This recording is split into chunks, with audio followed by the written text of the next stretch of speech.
you have access to the knowledge of the universe when you are enlightened. At that state, which is the state of enlightenment, what you would see is that you are nothing else but the universe. There is no second reality. If you're looking for the deeper answers, what is death? What is life? Like, what is the purpose of life? What is God? How can we find God? All these kinds of answers, they lie in the Upanishads. So you have written about alternate dimensions in your book. So that got me intrigued about the string theory as well. So let's decode that. We imagine those subatomic particles as solid objects. Now, string theory tells you that they are not something that you can grab. They are just vibrating strings of energy. Multiple dimensions exist around us all the time, at this moment also. There are many dimensions, more than we understand. We are not designed to understand them. The interesting thing is that time seems to travel only in one direction, only towards the future. Yeah. But mathematically, it is possible that time can travel backwards.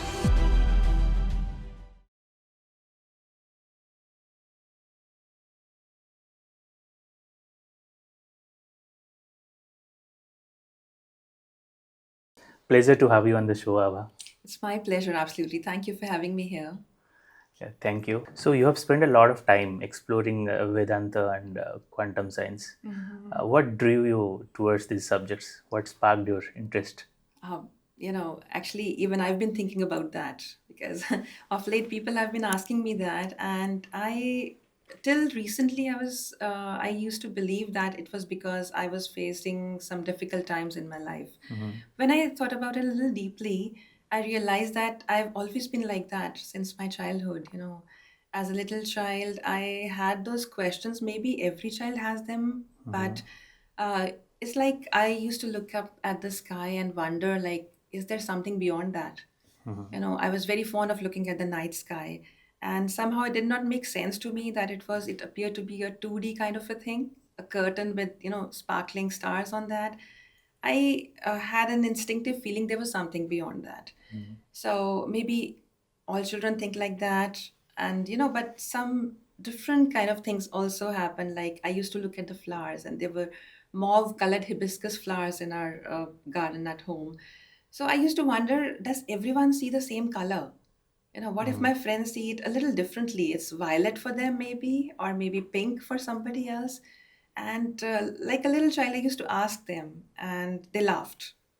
So I withdrew, in a Okay. sense, like, okay, maybe I'm talking about something funny. But, this kind of a curiosity, I think it was always there. Now that I think of it, so I was a curious child always, but no, I grew up. If there were things like, I even used to think like, okay, this ball appears round to me. What if the dog sees it as a cube? That those kinds of things. I did not know at that time that these were questions that probably hinted towards the fundamental aspects of quantum physics. That far long back, growing up in the 1980s. So the question stayed with me, but people usually used to tell me like, um, you overthink, you think too much. And what an absurd observation. Yeah, yeah. Why do you even think about that? Yeah, things like that. So I just tried to fit into the definition of normal of the world. And I tried to accept things like they are. Okay, if the night sky is like that, it is like that. If people behave a certain way, they behave a certain way. But the question stayed deep inside of me because, I think you are built in a certain way, your brain is built in a certain way, Yeah. and you can't escape that. So, the universe, I think, has a way of putting you on the path on which you are bound to travel. So that happened later on in life when I was facing some really, really difficult times in my life. I was looking for answers. So I instinctively turned towards science because I have been a student of biology, so I knew some answers were there. So the first time I experienced, the scenario of death, I lost my grandmother. So that didn't make sense to me. She was here yesterday. She's not there today. So okay, it's fine. I understand. I can see her body, but what about the idea of her? Like, my grandmother did exist. and now she doesn't exist. What does that mean? I did not know. I was a teenager at that time. I did not know that these were the deep questions that would lead me to more study, more observation of the world, and understanding the world in a better way. So the questions, nudged me in a certain direction. I instinctively opened my class 12 biology book and I looked up what death means. So, the definition of death mentioned over there was it's an irreversible cessation of essential life functions of a creature's body, something like that. Yeah. I was not satisfied. The scientific I was not answer. satisfied. Like, what does it mean? But what about the idea? What were the person that was there? So I knew I had to turn to the Bhagavad Gita for that. A teenager going through Bhagavad Gita trying to looking for specific answers, didn't make a lot of progress in that because at that time I did not have the conditioning of the mind. So the question stayed with me. I kept on studying science, and I wanted to understand about time basically. So that is the key thing that led me to quantum physics because I wanted to understand. I was a child at one time. My parents had a childhood. My grandparents had a childhood. This transience, things come and go. So the idea of this transience led me to explore what time is actually. Is there something called time? And space, everybody understands. Yes. We're sitting here and we'll be at some other place in 1 hour.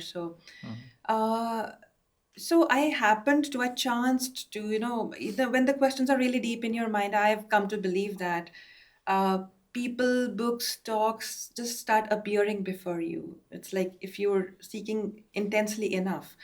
So I came across the idea of space time and was introduced to the basic concepts of quantum physics. So at that time, I was like, but I am no longer a science student.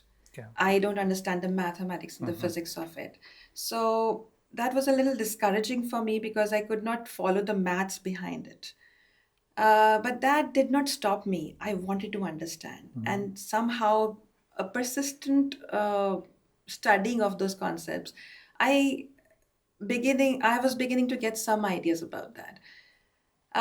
Now what happened was like even more difficult times came. Some really low times in life. I wanted even deeper answers. So quantum physics could answer the mysteries of the physical world around me. What are the electrons doing around the nucleus of an atom? But what about why people think the way they think? Why is there any death at all? What's the point of it all? I was born, I live some kind of a life, and then I'll die. What's behind the story behind it? So, in some desperate moments, I chanced upon a book, a very thin book that had been with me for 20 years. I had not opened it.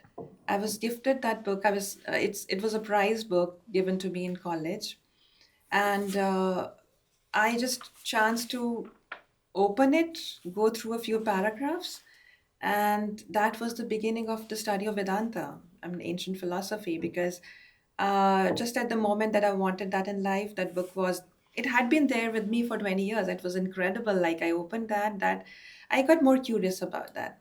That led to me studying the Upanishads and then coming back to the Bhagavad Gita and then understanding it. So it's been a kind of a lifelong journey exploring and then finding answers in quantum physics as well as ancient philosophy, and with God's grace, trying to connect the two. So that's how it has been. Yeah, Right. wonderful. I think you are right when you say that the society and the conditioning around us, it affects sometimes negatively to Yeah. suppress down the curiosity that we have. We try to fit into the idea of normal, what the world tells Yes. us. We have to find our own normal, actually. Yeah, but who defines normal? That So is the challenge. We have to define our normal for ourselves. yes. That is one of the points of having this life. Yes, very true. Even physicists like Oppenheimer and Heisenberg have openly admitted that Yeah. the Western philosophy has very little to uh, conceptualize and make them understand the quantum weirdness. But the Eastern text, ancient wisdom, has helped them digest the quantum weirdness and try to understand and find answers to things. So, what did you find the similarity between Vedantic philosophy and quantum science? What dots did you connect? Yeah, the first time I found the parallels, I literally spent sleepless nights. It was like, am I even reading it correctly? How could they be echoing each other so perfectly? I, like everyone else, I was shocked at, the first time I went through that. Okay, they are saying this about the basic, the fundamental nature of reality.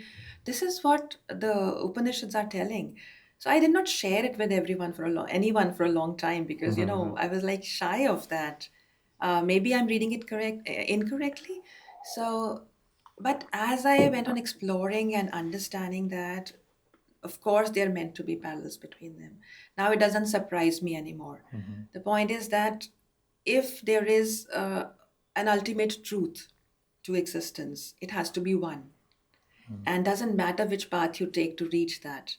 Even if it's the path of science or it's the path of studying ancient philosophy, if the truth is one, we can reach it through any means possible. Just like saying, if you want to travel from Delhi to Mumbai, you can take a flight, you can go by train, you can go by, you can take your car and drive to that place, or you can walk to that Different place. ways, Different ways. but the But the destination is destination one. is going to be the same. And you won't be judged for the kind of people you came across in your journey or what you saw along your journey. It's going to be different. So it's the same about quantum physics. Like, it has started at just the beginning of the 20th century. It has begun to discover what those minds had already known around more than 3,000 years ago. Some say 5,000 years. But I would like to emphasize, let's not judge science for that. It's like we are grown up people. We know how to eat with a spoon. A little child, a toddler, trying to learn how to eat with a spoon. We won't be making fun of that child. We would be encouraging that child, how to do that. So science has its ways. It has been through its waves. And not everything is documented. So many things in history we don't know. A person sitting in the Amazon jungles would have been enlightened. We don't know about that person. So, documented part of our human history is less as compared to what people might have gone through. So, Yeah. if quantum physics is generally is evolving now, so quantum physics is something that is slowly coming to the realization of what Upanishads already knew about, the Vedas already knew about. But why I say we shouldn't judge science for that is because isn't the journey beautiful? You know, human society at this time learning to collide, particles in the Large Hadron Collider and trying to observe how they behave, and from that trying to understand the way our world is built. So it's a beautiful thing. Let's encourage that thing. And to add to that, there is a lot of noise especially in India. We Indians are very loudly proud about our ancient culture, which we should be. I'm not saying that. I am one person who's extremely proud of our ancient, philosophy. But at the same time, I wouldn't be using derogatory terms against science for that. Yeah. Because these are parallel paths. Both can coexist, Both can coexist, and they must coexist. and each other can take an inference or a reference from each other. Absolutely. That's the way to grow. What we do is that we tend to be like, okay, all the answers lie in the Vedas. Yeah. We stop at that. But what? It's What kind are of the this or that. answers? This or that. Why? Yeah. We don't need to prove our superiority. If the ancient people knew about that, do we know about those things right now? It's like, saying, okay, I have, supposing Sri Krishna was standing here right now and a person was like totally proud of the Bhagavad Gita in his hand. He's like, okay, it's good, it's excellent, you have the book, but are you getting the message I'm trying to tell you? It's like that. Everybody is so proud of the Vedic knowledge, but how many people are making an effort to understand what the Vedas are trying to tell them? Yeah. If a person even understood a bit of the Upanishadic message or the message of the Bhagavad Gita, they wouldn't be comparing Yes. the ancient knowledge to science in the first place. Mhm. They will be respecting that, There's another interesting aspect of that. I think scientists are more are stronger believers than people of Yeah. philosophy. Why I say Yes. that is because there's so many people, they say we believe in God. You Mhm. know, a small problem comes in life, their faith is shaken. Mhm. Scientists working day and night, with full devotion to a cause, trying to understand the nature of reality, the nature of existence. Even if they call themselves atheists, I think they are the bigger believers. Yes. They Mhm. believe that there is a truth to the universe and Mhm. they're trying to uncover that. So I think they are the bigger believers than people who just claim to be believers, Yeah. in the existence reality. Yeah, very true. What I Yeah. also feel is that is because scientific discoveries or inventions, they follow a process, a framework of no, first this is the first step, and then it is validated, and then this is sampled, and then. Absolutely. But with philosophy, it's all over the place. You can say anything, and then in India, as you rightly said, people try to, because they have affiliation, they have this superiority. Uh, Yes. The point is that if they understand the basic message of our ancient philosophy, they won't be comparing. yeah. This is one existence manifesting as all of this. So if you say this part is good and that part is bad, is not, that's not the way it goes. And philosophy is often misunderstood, especially because I'm inclined towards Advait Vedanta. It is an entirely logic based system of thought. I am instinctively a person of a scientific temper. Like, I would not accept anything till I get the reasons behind it, the whys and hows that have been following me through my childhood. Unless I get an answer to why, or how, or explain how this happens to me. So that's the beauty of the Upanishads. They are the philosophical part of the Vedas. The Vedas have two layers. The Karma Kand is about the ritualistic part. That's religion. It tells you what to do. Yeah. It doesn't answer the questions for you. It has its important role. But why I was drawn more to the Upanishads was because it's logic based. It's more rationalizing. It is completely rational because it asks you not to believe in what they're saying till you experience it for yourself. So there are various ways in Vedanta to help you understand firsthand what they're claiming is real. So till you understand that, that was my temper. That's why I was probably naturally drawn to this kind of a thought process because unless I can see it for myself here and now, prove it to myself, can be convinced about it, I won't accept it. So ancient philosophy is not asking you to take anything on faith. There are various methods, there are various techniques of understanding what they're trying to say. If they say this is one existence and there is one consciousness, they have ways of proving that. Yeah. And that's what I've tried to do in my books also, in a little way. So anyone interested in that would need to really explore what they're saying and go step by step to that understanding, and then see, when you see it, you can't unsee it because you see, well, okay, what they're saying, it is true, it feels true to me. And that is what they claim. They don't ask you to take anything on faith. Yeah. So there are two school of thoughts. What I understand, one is Mm. conclusions. Say this is it, and then you believe it, and then second is in your own experience you try to uh, full kind of you experience yourself, and then you make conclusions Yeah. about asking questions, and then you start believing. Yeah. Yes, right, right. See, the first part that you mentioned, that is religion. It has a structure. It helps you by giving you a structural way of looking at things, of having faith.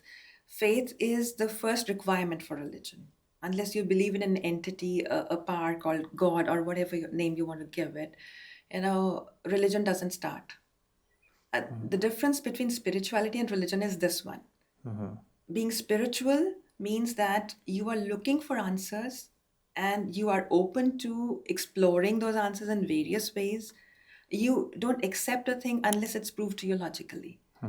So religion and spirituality, they do crisscross at many points. They can't, it's not watertight compartments. But being spiritual means you are interested in the deeper aspects of religion. And being religious means you might be spiritual as well, but you choose to follow a certain structure. So it's not clearly defined boundaries, but what you just said, like the first school of thought is like, okay, tell me what is the fact, and I'll just start believing it, Yeah. live my life accordingly. That's religion. The spirituality is like, keep questioning everything. And, believe me, the universe loves that. Yeah. It does love that. Even if you look at the religious aspect of it, the Bhagavad Gita would have been a different kind of a document if Arjun was not questioning Krishna. Yeah. It's all about questions. It's all about question, not just questions, like counter questions, Yeah. objections, and even things like, in the previous statement you said that, but now you're saying this, Contradicting. contradicting, and putting challenges in front of Krishna. That is why Arjun was the right candidate to learn the Bhagavad Gita, and Sri Krishna was more than happy to answer that. Towards the end of the Bhagavad Gita, Sri Krishna, what does he ask Arjun? Like, have you understood all of this, or should I repeat all of that? So that's the beautiful part of it. The Yes. perfect teacher. No, it's not about I'm telling you listen to it. It's more about I'm telling you something. If you have doubts, come up with that. you know this is where a modern thought process really suffers, because we either hesitate to ask questions, or we are told, okay, we are telling you this thing, accept it on faith. But not all minds are like that. If you can accept it, good, you'll have peace in life. But what if you're looking for deeper answers? And believe me, you won't be convinced unless you get the deeper answers. Yes. If you haven't seen the reality firsthand, if you don't have an idea of what you're being told in your own experience, at some time or the other, when some challenges come from external environment, your faith will be shaken. Yeah. So to make it steady, you need to see it for yourself. Yeah. And that's the basic difference between belief and truth, right? Belief is just a belief. Yeah, Unless you live by experience, it is not the whole truth. So it is. That is a good way of putting that. Yeah. yeah, and most of the times our foundations are built only on beliefs. That's when we are detached away from the truth. But do you Yeah. think that's why Hinduism, by our Honorable Supreme Court, is defined as a way of life and not a religion per se? uh, the history of the term Hinduism, I'm not an expert on that, but it is a later development. It was basically Vedic religion, a Vedic way of thought. It is a way of living, definitely. And if we are following the soul of Hinduism according to the Vedic thought process, it is definitely a way of life. No, but the later terms, the term Sanatan Dharm came later on in the Puranic period. We use different terms, and some people have a problem with the term Hinduism. They say it was given by foreigners, by invaders, or maybe the British. Uh, my point is, why get entangled into all of this? Let's look at the soul of the religion. Let's look at the soul of the philosophy. It tells you how to live your life, in a way that is holistic. It's not just the ritualistic part of it. We use the term Vedic religion, but the Vedas, they tell you about the ritual part of it also, how to live your life, what to do, what kind of rituals to follow, and about the change in seasons and lots of different topics. But the deepest part of the Vedas, which is the Upanishads, they are small texts embedded in the Vedas here and there, and they are the philosophical depth of the Vedas. They are the ones that give you the answers to the deepest, enigmas of existence, Life's deeper questions. deepest questions. There are no higher revelations than that. That's why they are called Vedant, which is the end goal of the Vedas. End in the sense of the highest goal. There's nothing beyond that. And I can vouch for that, because I've been studying lots of different disciplines. But I know for a fact that there's nothing deeper than Vedanta, because it takes you to that extreme level. There are no questions left after that. So, uh, Hinduism or Vedic religion or whatever term we want to use for a religion, the point is to understand the spirit of it, to understand that it definitely is a way of life. Now, here it's a complicated thing because different people have different preferences. Some people just want to live a good life. They want to follow what the scriptures say, word to word. It is their choice. But if you're looking for deeper answers, this Vedic system of thought has all the answers for you. If you want that, it is there. If you want how to live a good life, it is there. So it's complete in a sense that you can get what you want from it. Yeah. Yeah. So, for our viewers and listeners, can you just simplify in the terms of what does Vedanta, the layers of Vedantas are, and what are Upanishads, the kind of the distinguishing between the two? Sure. See, Upanishads are not different from the Vedas. They are part of the Vedas.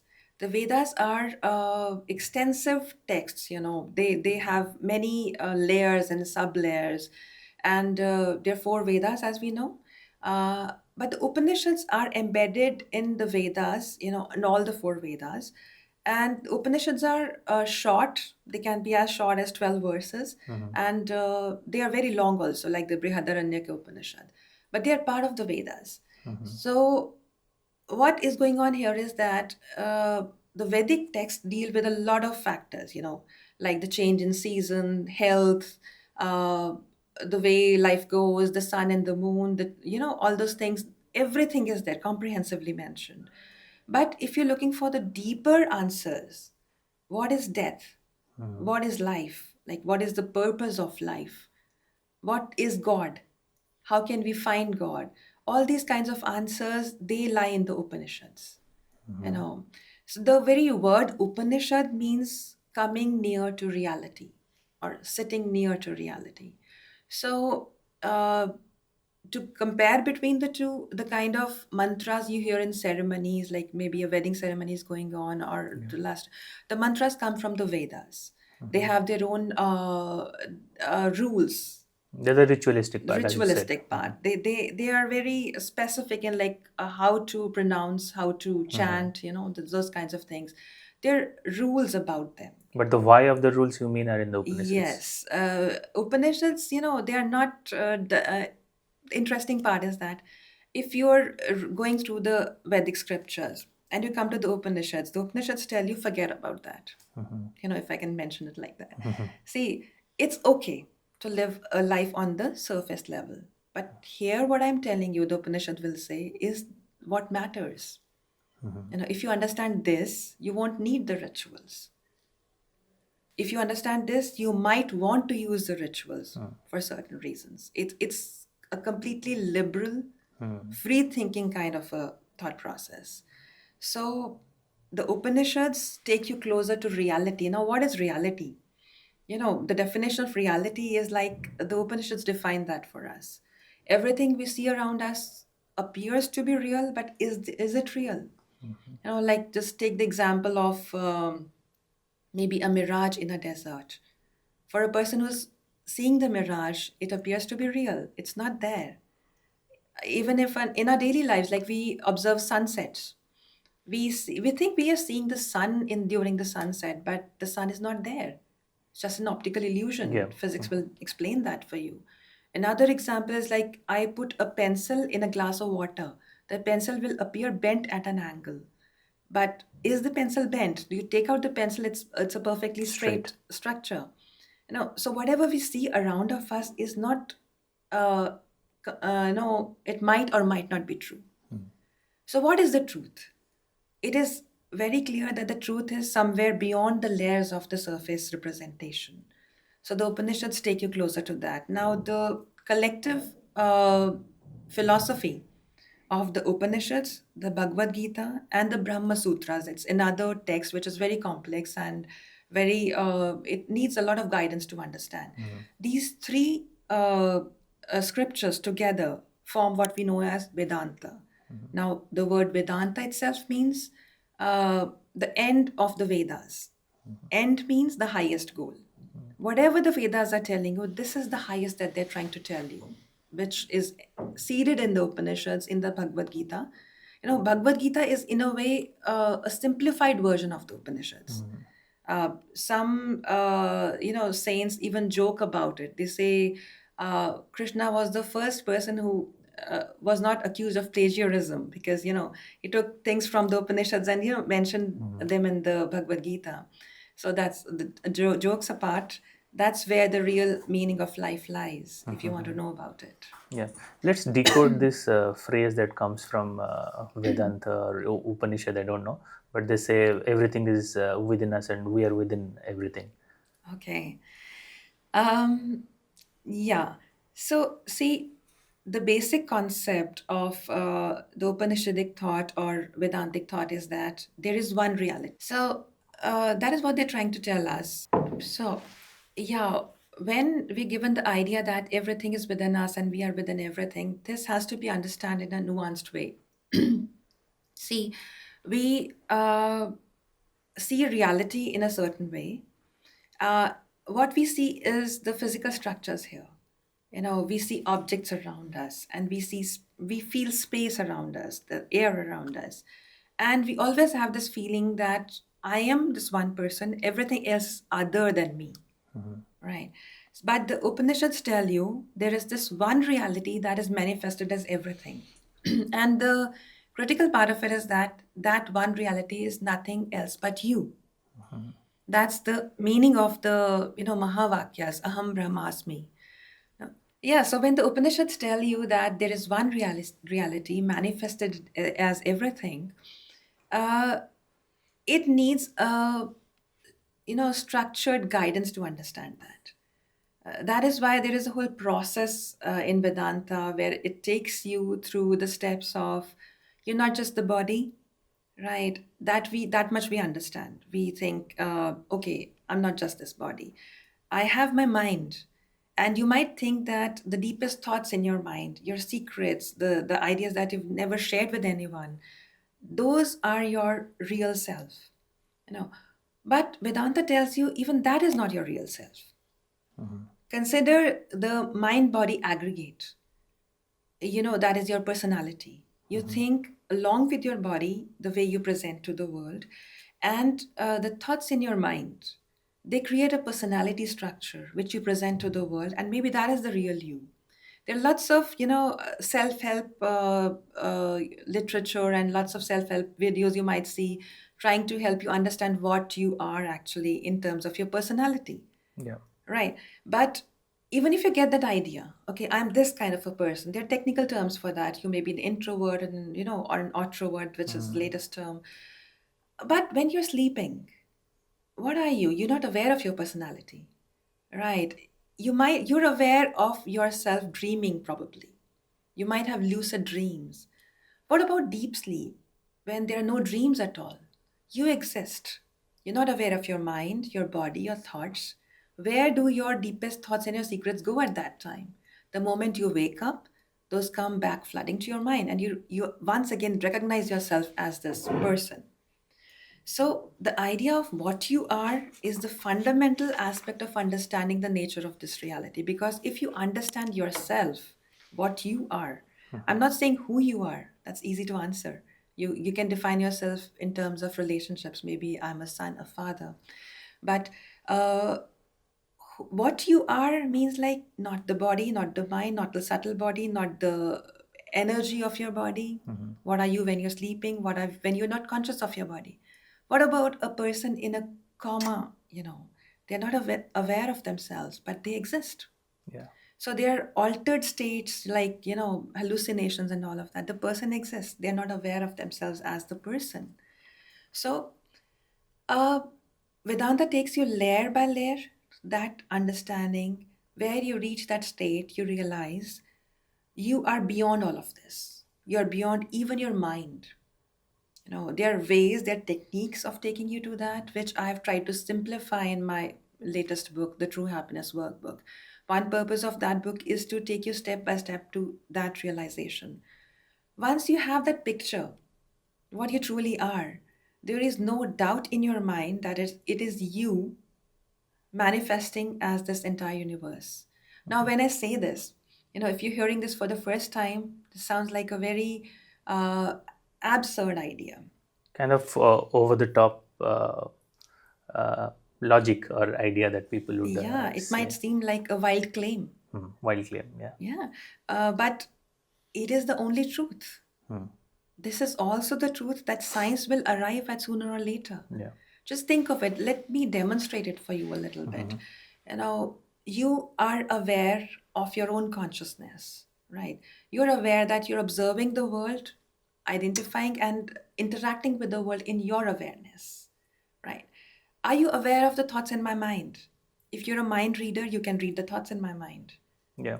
You can probably be aware of what I'm thinking, what are the contents of my mind, but that makes you a mind reader. You know, you cannot be aware of my consciousness. You're experiencing the world in your consciousness, your awareness, In my reality and in your someone else's reality. reality. It's everything around you, the entire world, the seen and the unseen, exists in your awareness. You can't get into my awareness. If you think of it, I have my own awareness. The same is true for me. You're experiencing this universe in your awareness. And when you go to that level, when you understand that, when you can see yourself as the witness consciousness, which is even beyond the mind, you can see your mind. You can see yourself having the thoughts in your mind. At that state, which is the state of enlightenment, what you would see is that you are nothing else but the universe. There is no second reality. So, in a way, is it correct when they say you have access to the knowledge of the universe when you are enlightened? There is a difference between knowledge and reality, I would say. Knowledge, in our empirical terms, means maybe we have knowledge of physics, of mathematics, of geography. So this is knowledge. Uh, if you're enlightened, you might not have knowledge in that sense. You will understand all the secrets of the universe. You will understand why this universe exists and how it manifests itself. It's more of answers to the questions. To answer to everything. Answer to There won't everything. be any questions after that. But knowledge in terms of, like, let's say you're enlightened. You might not be aware of what I'm thinking right now, Got it. but you are aware of what this entire universe is. So knowledge has to be understood in a different paradigm. If I'm reaching closer to the reality of this existence, doesn't mean that I can understand what other people are thinking, or I can't tell the future. Those are different things. Those things, all of those things exist at the level of what is called the relative truth, the practical aspect of this living. So yeah, reality, understanding the reality means getting answers to everything, but not knowledge in the sense of the empirical world. Got it. I think people confuse this with because what I understand is there's a process to get enlightened if Yeah. someone wants to.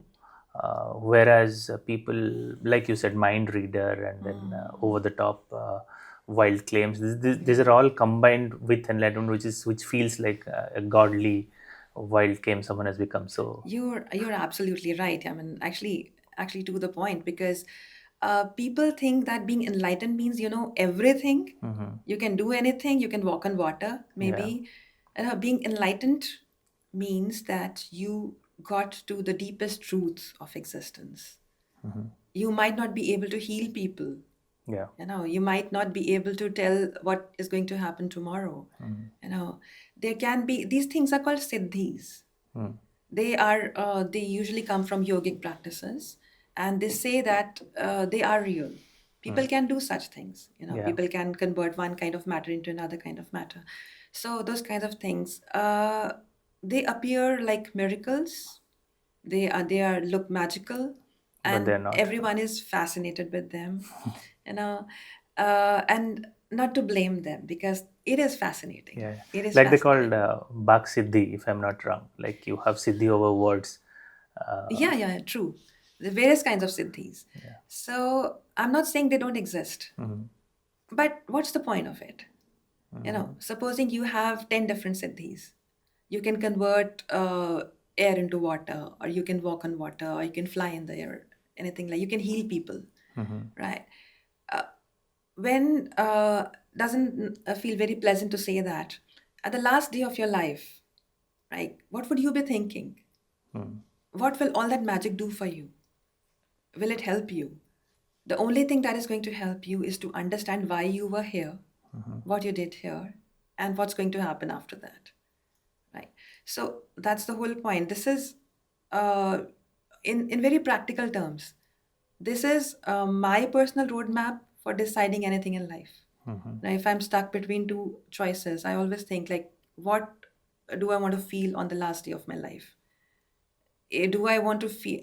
Should I feel I should have done this? I do it, despite everything else.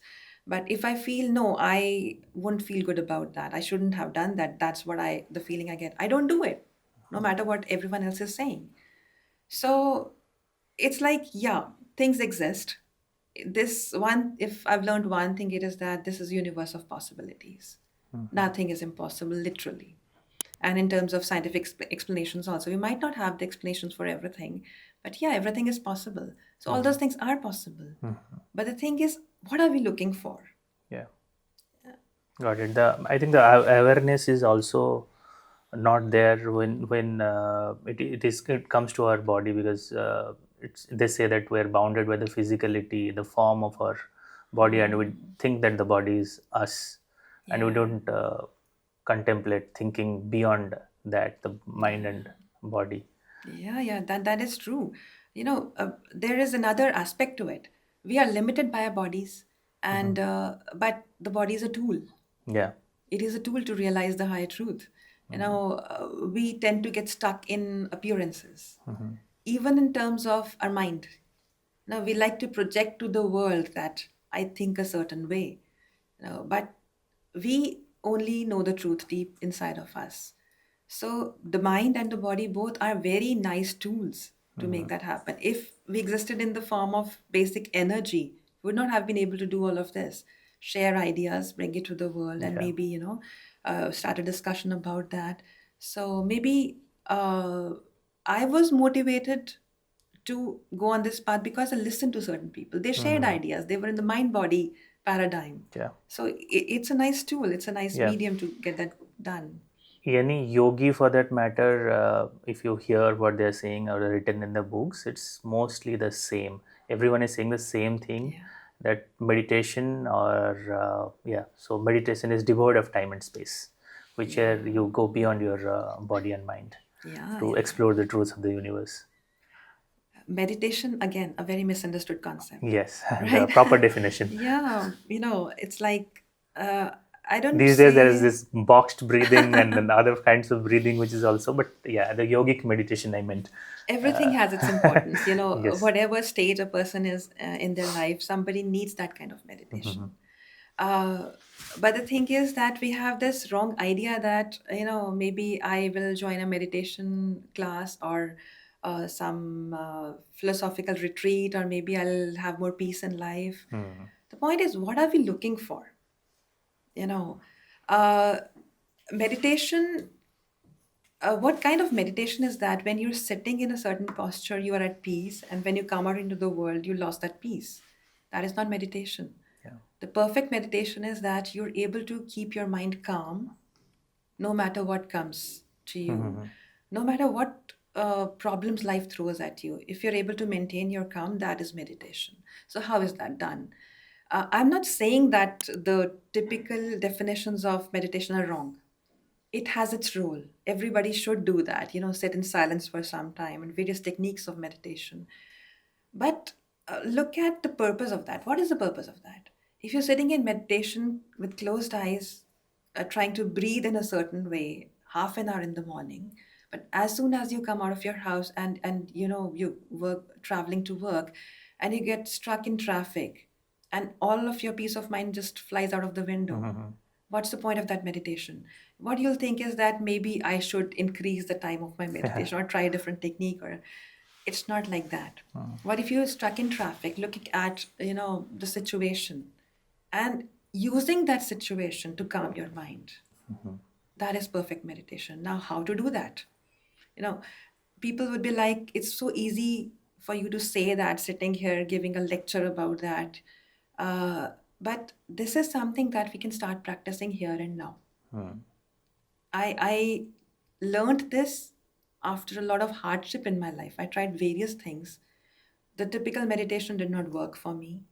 The yogic meditation is difficult to practice. It requires a lot of discipline.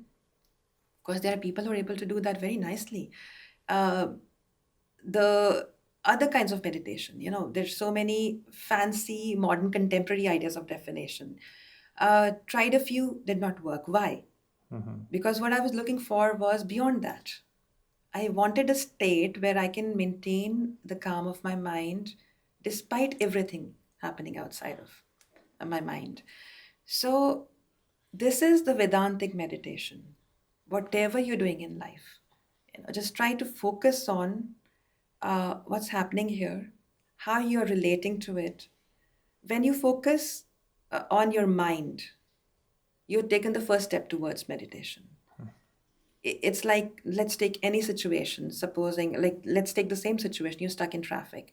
If you are looking at what the other person in the vehicle is doing, why is the traffic light not turning on at the right time, maybe the traffic light is faulty, those are good observations. We need those observations to survive in the world. But if you're totally focused on that, you experience a lot of impatience. Your focus is outwards. What if you turn the focus inwards and you think that, okay, I feel frustrated right now. I will get late for that crucial meeting. There can be, repercussions about it. Maybe I'll lose a good business deal. But if you're aware of what your mind is thinking, I'm frustrated, I'm going to get out of this situation, I should feel calmer. This basic thought, you've turned the mind inwards, and that is the first step towards meditation. Now, what you'll try to tell yourself is that the situation is what it is. It will take some time to resolve. You might plan on what you will do now. If you get late, what are the other things that you can do? It's all practical living. Yeah. But keeping your mind calm, that is meditation. Yeah, it's something similar that they say in law of attraction also, the dominant thought and feeling. Yeah. I think what, if I'm getting the term correct, they call it as ERAS, ascending reticular activating system. Okay. For example, if you're thinking about buying a flat, so wherever you go, let's say you were wandering around the road, you see a flat and you're saying, what should I buy? Where should I buy? The location is this flats coming into your mental picture all the time. So that becomes your dominant feeling. So yeah, it's part of law of attraction in a scientific explanation. It is there. And I won't say it doesn't happen. It does happen.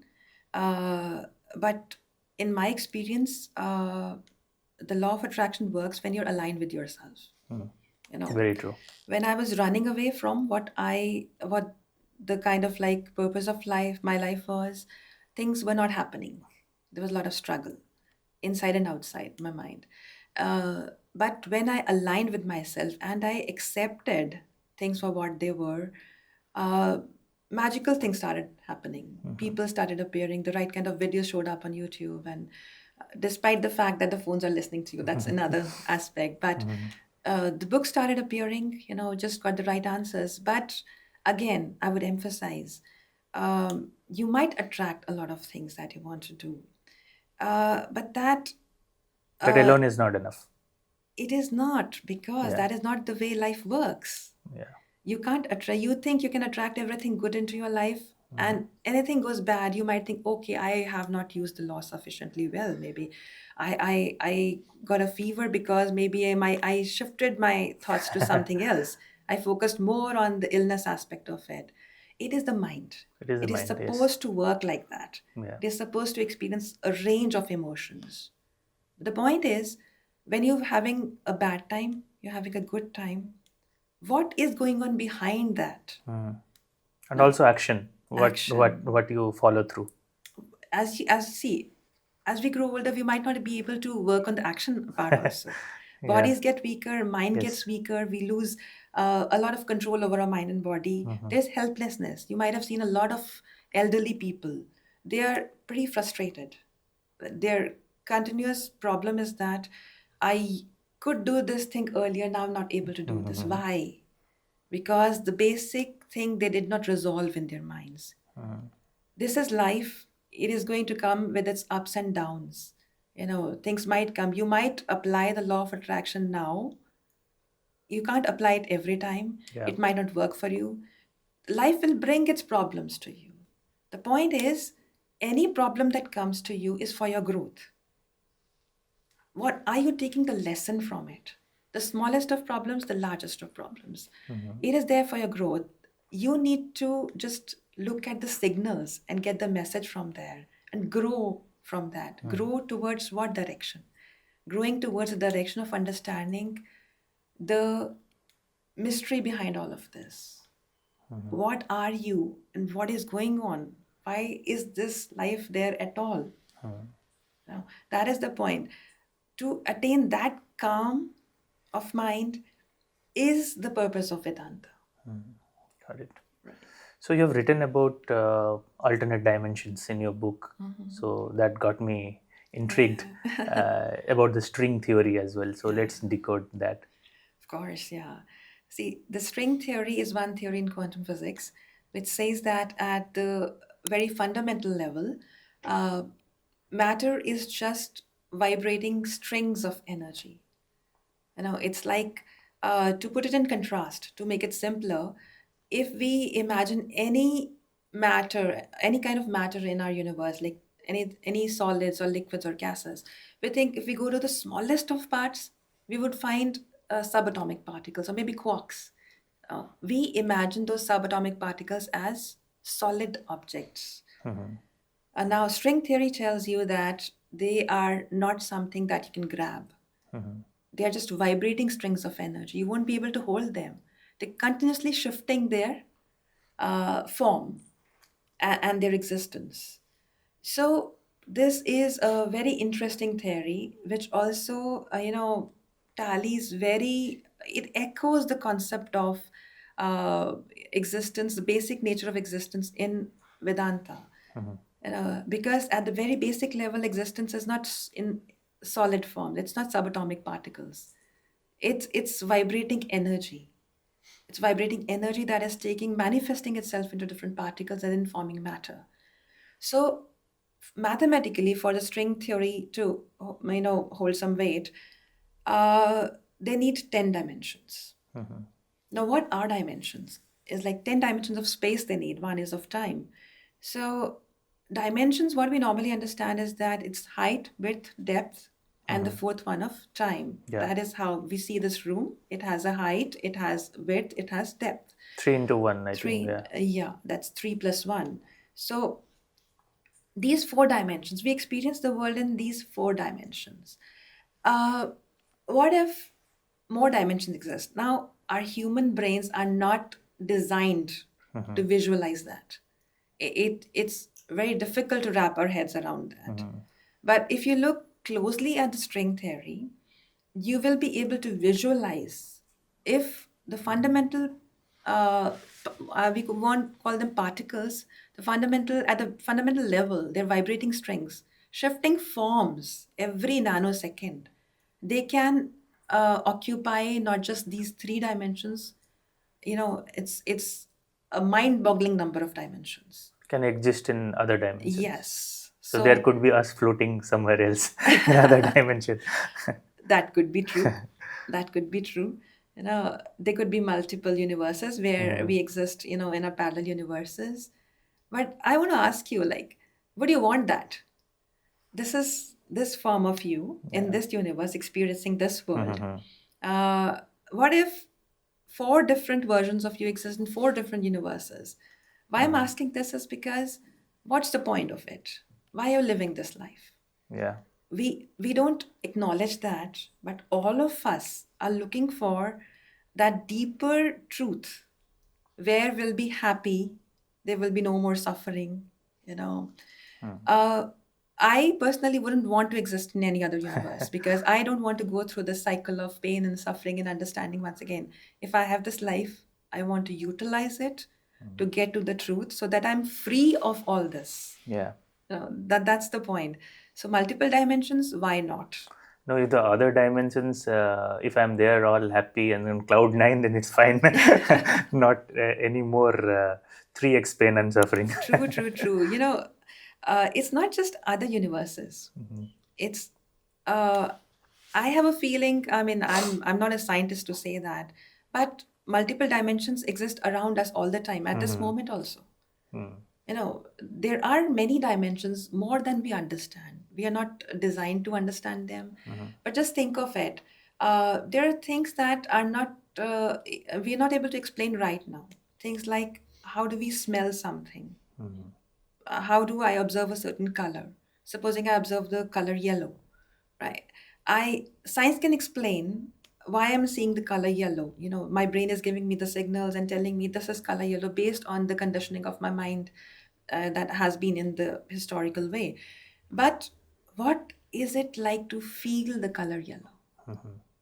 You know, those kinds of things. And things like, can your brain store all the memories? Where does it store? Is it an archive? Does it physically store the memories like, some cards over there? The point is that who knows? Maybe there are unseen dimensions around us where these things exist. You might have observed, like, you feel a certain kind of a discomfort in the presence of some people. The discomfort, what is the discomfort? Is it atoms and molecules? Is your brain giving you some signals? Is it all biochemical? What if there is something that we don't really perceive but does exist right here, right now, within us and outside of us in multiple dimensions? So I would really want to think that there are more dimensions than we can see. Yeah, does time exist only in experience? Okay. Time now, it's a very difficult thing to explain because, as a fact, no one knows what time is. How we understand time is like what the clocks are measuring. We have very precise clocks, the atomic clock with the cesium atom, in it, measuring time to, greatest of precision. But what is time? All the clocks are measuring time. If we stop all the clocks in the world, all kinds of clocks, we won't be able to stop the movement of the earth. The seeds will still germinate, grow into a tree. A baby will grow into an adult. Uh, Things will go on. So, what is time? The point is that nobody understands what time is, in the sense that, is time itself made up of atoms and molecules? There are lots of there's lots of speculative thinking about this, but um, the nature of time, you know, if you go by a Vedantic perspective, it doesn't seem to be an enigma. But from a scientific perspective, it does. Because both agree on the concept that time is not eternal. Time was created. We started having the concept of time at the beginning of this universe. I think time is a very nice tool to help us live, in a structured way. Because if we did not have the concept of time, everything would happen all at once, and our brains would not have been able to take that. So, It is introduced for a in a purpose. way, Yeah. yes, it was introduced. The conception of time, the perception of time. We don't know if time exists or not. Yeah, of course, because when human beings were evolving, there was once upon a time there was no concept of time. It was just observation of sun setting and sun Yeah, rising time from in the they measure time in that sense then, seasons. Yeah. according to the sun, the moon, that those kinds of things. But the passage of time, the interesting thing is that time seems to travel only in one direction, only towards the future, Yeah. right? But mathematically, it is possible that time can travel backwards. That's interesting. Yeah, it is possible theoretically. But again, there are laws of physics that will forbid that from happening. Just imagine, like, if you were able to travel to the past, right, and you want to change things over there. Time traveling. Time travel. Time travel is scientifically possible into the future, not into the past. Because if you go into the past, you will make some fundamental changes to your environment which will make it impossible for you to exist. You see, it's a conundrum. Yeah. That can't happen, but you can travel to the future. It's like supposing you're able to build a spaceship which can make you travel with the speed of close to the speed of light. You travel on that spaceship away from Earth, and it takes you 6 months to travel to a certain planet, and you come back in the next 6 months. You know, by the time you arrive on Earth, 1 billion years would have passed on Earth. Time would travel slowly, would pass slowly for you over there, and it would have been exponentially fast Yeah. for you, right? So time is enigmatic. But if I go by a Vedantic perspective, what ancient philosophy tells us, the Upanishads tell us don't just worry about time. It doesn't exist. Don't get bothered with time. Be aware of time. That is what they tell us. Be aware of your growth, the things that you need to practically do. But time exists because of Maya. It's a concept in Vedanta. Maya is not real. It's not unreal. It's an enigma, but it is something that manifests this world from an unmanifest form. It makes it appear like this. you know. So, in terms of time, let's just accept that there is a flow of time. We can travel to the future. We can't travel to the past. Theoretically, we can, but the thing is that time, along with space, leads to causation. One thing leading to another thing. So, to explain what is time is not important. Yeah. So Because, when we say we have limited time because our physicality, our body, and we have a limited time, then it transcends. It is true. It is true. But so, see, let's look at it from two different perspectives. One is the absolute truth, which is an unchanging truth. What we are living in is the relative truth. It's called the Vyavharik level. So, what's the difference is that the absolute truth stays the same. Universes come and go, things happen, things come into existence, they go out of existence. But the relative truth is the world that we're living in. We have this universe, it was created sometime, it will be, dissolved into the absolute in a future time frame. So you mean to say the relative truth is a subset of Maybe, the yes. absolute truth? That's a nice way of putting it. It's a subset. And in that subset exists time and space and causation. Just think of it like a seed. We plant a seed, it will grow into a tree. Do we say that the seed was the cause of the tree? You were 1 year old at one time, right? Now you're a grown up person. So would you say that the child was the cause of this person that you are? Not really. Not really. So causality is in the domain of Maya, which is not an elusive concept, but it exists as long as this relative world exists. It is there for our benefit. Time, space, causation. It helps us lead a better life. But these are not the ultimate truth. The ultimate truth is unchanging beyond that. It's the one that gives rise to these things. So it's difficult, but I've tried my best to explain these concepts in a simple way in both my books. Yeah. You have also written about the concept of Brahman, which Vedanta says is the ultimate reality. I think it's mostly vague, misunderstood, but let's decode that as well. What does the concept of a Brahman mean? Okay. Brahman in English, and it's called Brahm in Sanskrit or Hindi. So this is the one truth that is the only truth of the universe. You can call it God, you can call it the ultimate reality, you can call it the highest power, but it is slightly different from the concept of God. Brahma, is like, let's take it this way. There was no existence and there was no non-existence, if we can get that concept. It's paradoxical, but it is true. I can't wrap my head around that. Yeah, we are humans. Yeah. Neither can I. We are humans. We're not meant to understand that dimension. But we can at the point of enlightenment. So, the point is that Brahm is everything in this world. It gives rise to everything, everything dissolves into it. And the earlier thing that you mentioned, that we are in everything and everything is in us. So, this is one consciousness. There are different terms that are used for Brahman.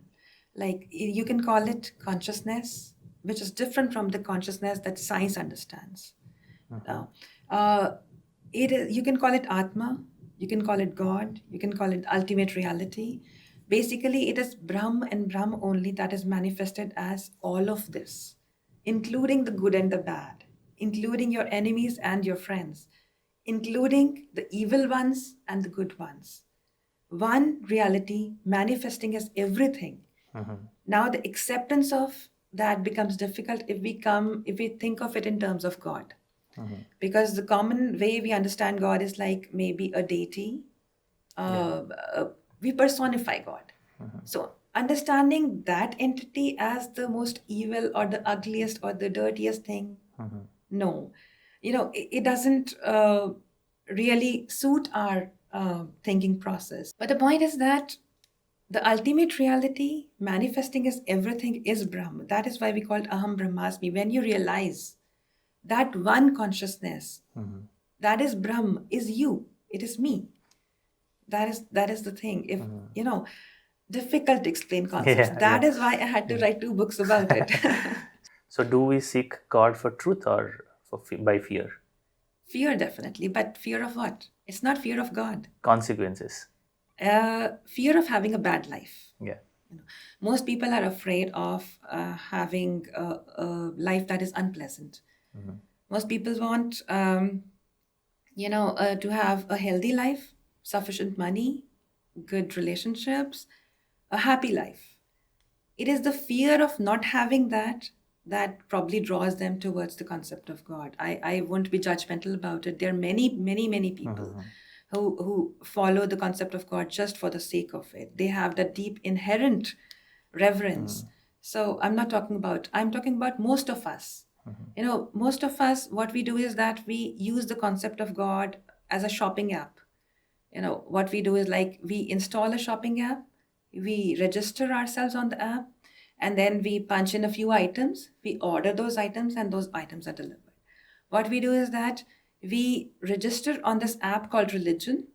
We register ourselves as religious people. Okay, there's this app called God. It is a facility, a convenience for us.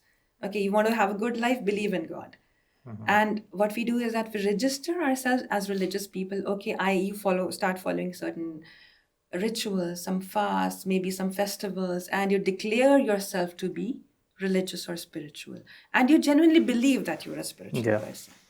Now, you punch in the items in that app, like, oh God, please let me have a good life. Let me pass my exam. Let me have a good job, sufficient money. And then the ego also comes in. You punch in the ego also. I'm not asking anything for myself. I just want my family to be happy. You punch in a lot of items over there. Then you order the items. You're religious. You followed everything. Now the items should be delivered. What happens? The items are not delivered. And sometimes the items are not delivered on time. They are delivered to you. I had asked for this thing 10 years ago. Now I'm getting this. What is the problem that's going over here? We are using the concept of God as a convenience. Barter system. It is a barter. It is a business. The wake-up call comes when something really bad happens. Somebody loses someone. Death is often a wake-up call, or some serious illness.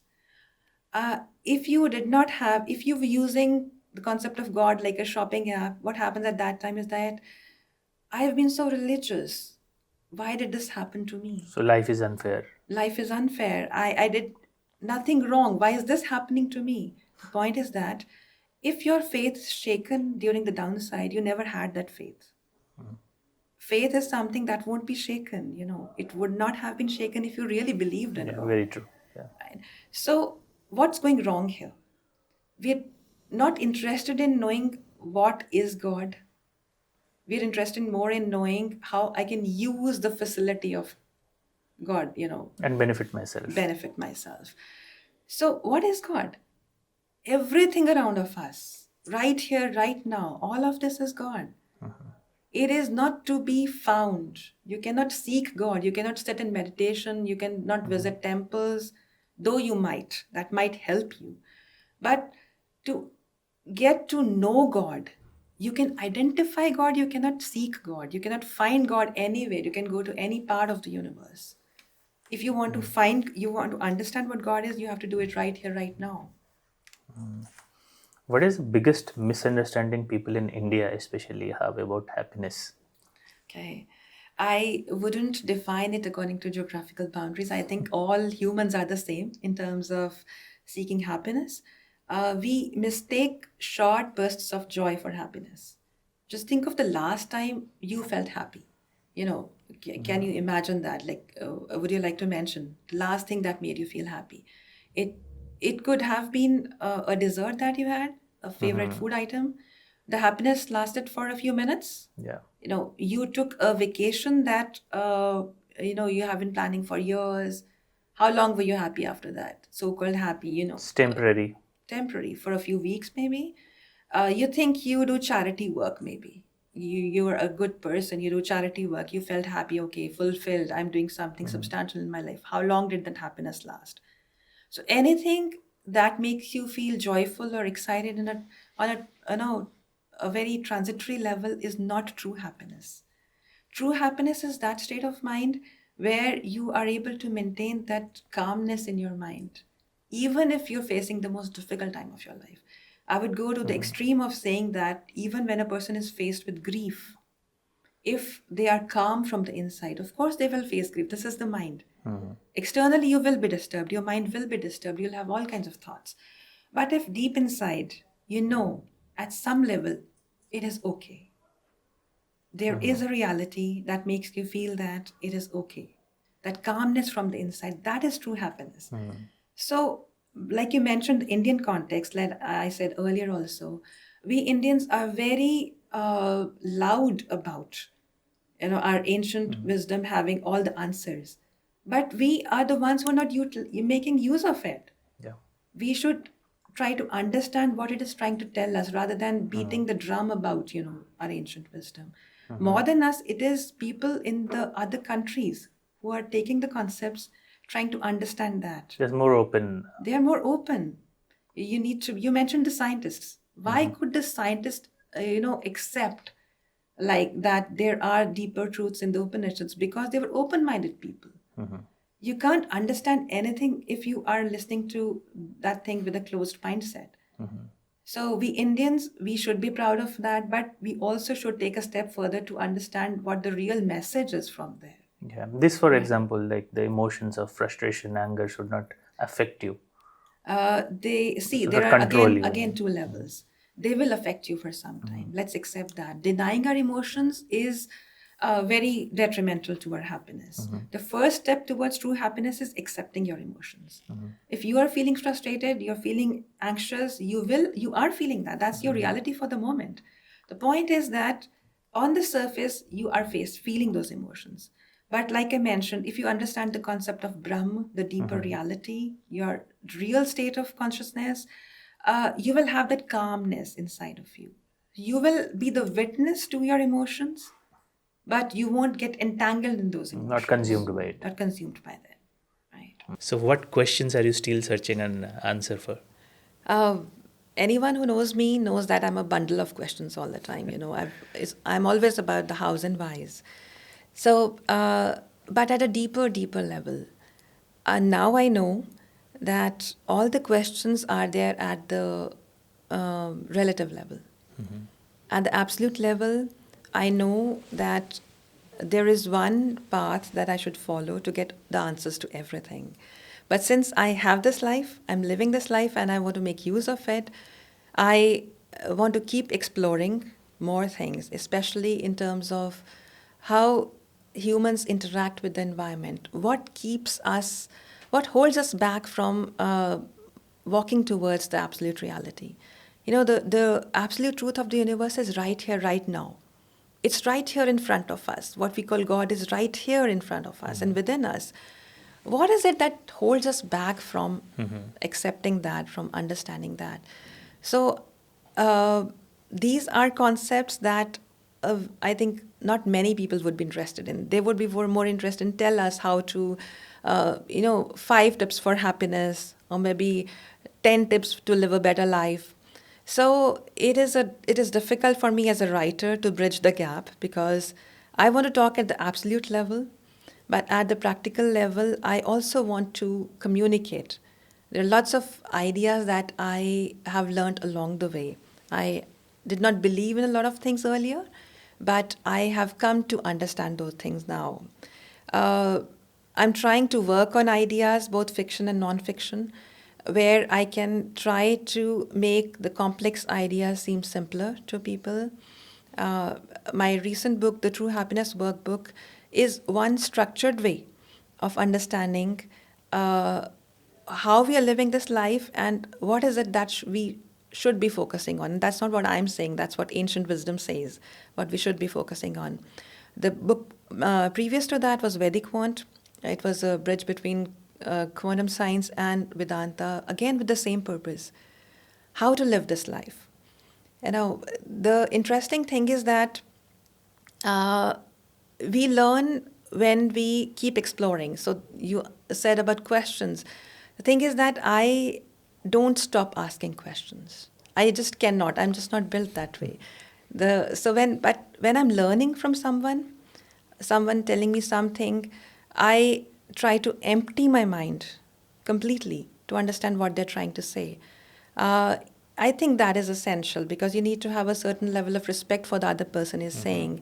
Even, a lot of time what happens is that what the other person is saying, you already know about that. Yeah. But they have a different perspective, a different take on that. So you don't learn unless you empty your mind for that moment to understand what they're trying to say. So yeah, I'm working on a few projects. Let's see what comes out of that. Yeah. Yeah. From an empty cup, you should start to Yeah. all the If your perspectives. glass is full, Yeah. if your cup is full, you can't add more to it. And why do you say that your tea in the cup is the better one? You need to empty your cup to get to to understand the flavors that the other people are offering. So I have a lot of respect for people who share their ideas with me, because I am a little uh, careful about where I'm absorbing my ideas from. So when I am convinced that the other person is sharing their ideas and that can lead me to a better understanding of life, I do empty my cup, yes.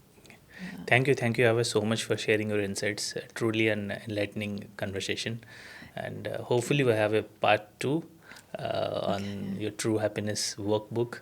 Absolutely. It was an absolute delight. I love sharing these ideas, and it was my pleasure all the way talking to you here. Thank you so much. Thank you.